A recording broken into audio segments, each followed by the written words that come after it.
So, hi! Book-to-a-thon is over.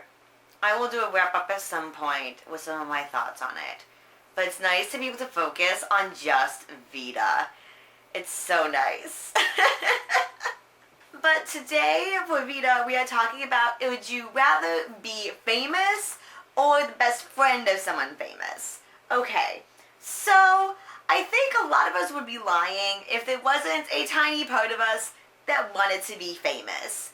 I mean, it's nice for people to like you and pay attention to you and to acknowledge, oh hey, you did a thing. Like, that's pretty cool. And this is assuming you're famous for actually doing something. For example, I am working on a novel and I would love for someday to publish said novel. And it would be kind of cool if it was a bestseller. But I'm not gonna lie, a part of that is also because then I actually might have a chance of paying off my student loans and not be drowning in debt the rest of my life. But at the same time, ultimately, I'm gonna still write my novel whether or not I publish it or it becomes a bestseller or not. But I have a feeling being famous is way overrated.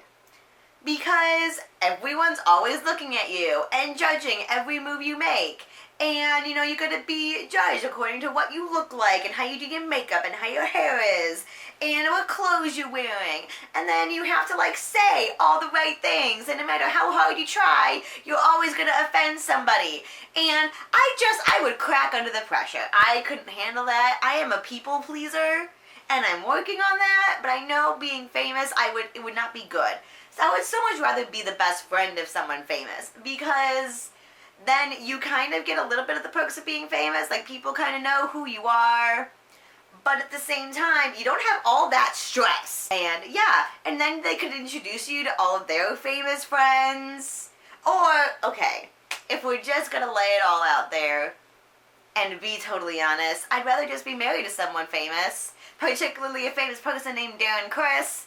So, let's make that happen. Okay? I love your faces. I'll see you tomorrow.